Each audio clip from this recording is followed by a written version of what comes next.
نبی اکرم صلی اللہ علیہ وسلم کی زندگی کا مکی دور اور مصائب و آلام۔ اللہ سبحانہ تعالیٰ نے نبی اکرم صلی اللہ علیہ وسلم کو 40 سال کی عمر میں نبوت اور رسالت سے سرفراز فرمایا۔ نبوت سے نوازے جانے کے بعد آپ 13 سال تک مکہ مکرمہ میں رہے۔ یہ زمانہ آپ کی مکی زندگی کہلاتا ہے۔ آپ نے مکی زندگی میں 3 سال تک خفیہ طور پر اپنے قریبی لوگوں کے سامنے اسلام پیش کیا۔ پھر آپ نے 10 سال تک کھلم کھلا اشاعرہ اسلام کا کام کیا۔ اس کے بعد آپ یثرب ہجرت کر گئے۔ اشاعرہ اسلام کی وجہ سے کفار مکہ آپ کے جانی دشمن ہو گئے۔ کفار نے آپ کو طرح طرح سے پریشان کیا اور ستایا، مگر ان کے ایمان میں دن بدن اضافہ ہی ہوتا رہا۔ نبی اکرم کے دادا پھر چچا ابو طالب قریش کی نظر میں بڑے شرف و اعزاز کے مالک سے تھے، اور آپ کی خاندانی اور قبائلی وجاہت و اہمیت بھی سب کے نزدیک مسلم تھی۔ اس لیے آپ پر حملہ آور ہونا ایک بڑی جنگ کو دعوت دینا تھا، مگر پھر بھی بعض بد نصیبوں نے نبی اکرم کو طرح طرح سے ستایا اور آپ کو مختلف مصائب و آلام سے دوچار ہونا پڑا۔ جب تک نبی کریم صلی اللہ علیہ وسلم نے اپنی نبوت اور رسالت کا اعلان نہیں کیا تھا، اس وقت آپ مکہ میں ایک عقل مند و دانشور، امین و صادق اور اچھے انسان سے جانے جاتے تھے۔ جب آپ نے اپنی نبوت کا اعلان کیا تو لوگوں نے آپ کو جادوگر اور کاہن و ساحر جیسے معیوب لقب سے مشہور کرنے کی کوشش کی، تاکہ لوگ آپ کے قریب نہ آئیں اور آپ کی باتیں نہ سنیں۔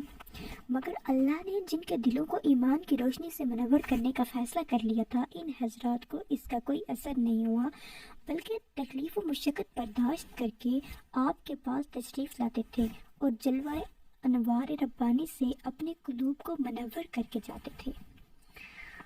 کفار و مشرکین جب نبی اکرم کے کسی معجزے کا مشاہدہ کرتے تو اسے قبول کرنے کے بجائے یہ کہتے کہ یہ ایک جادو ہے جو ابھی ختم ہو جائے گا۔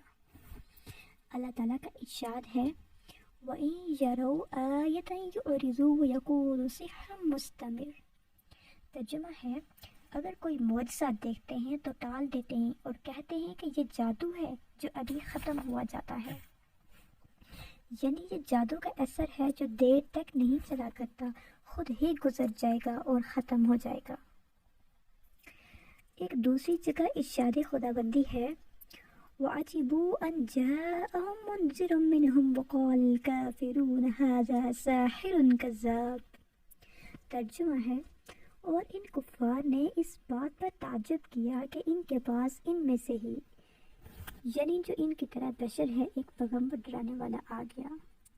تعجب کی بات یہ تھی کہ وہ اپنی جہالت سے بشریت کو نبوت کے منافی سمجھتے تھے، اور اس انکار رسالت میں یہاں تک پہنچ گئے کہ آپ کے معجزات اور دعوی نبوت کے بارے میں کہنے لگے کہ نعوذ باللہ یہ شخص ساحر اور کذاب ہے۔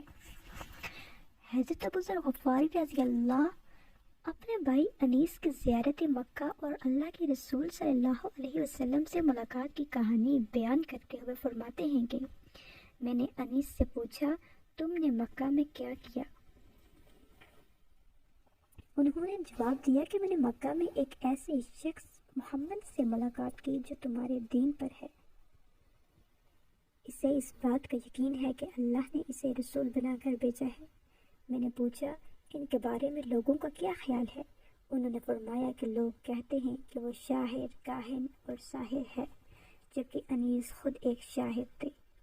انیس نے کہا، میں نے کاہنوں کی بات سنی ہے، مگر اس کا کلام کاہنوں کی بات جیسا نہیں ہے۔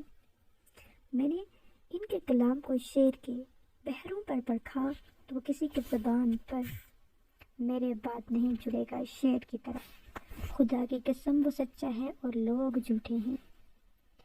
نبی اکرم صلی اللہ علیہ وسلم جیسا قابل اور لائق انسان جس نے کبھی کسی غیر مناسب کام کا ارتکاب نہیں کیا، لوگوں کے ساتھ شب و ستم سے بات نہیں کی، اور کسی بڑے اور چھوٹے کے احترام میں کوئی کسر نہیں اٹھا رکھا، مگر اعلان نبوت کے بعد کفار نے انہیں مجنون و دیوانہ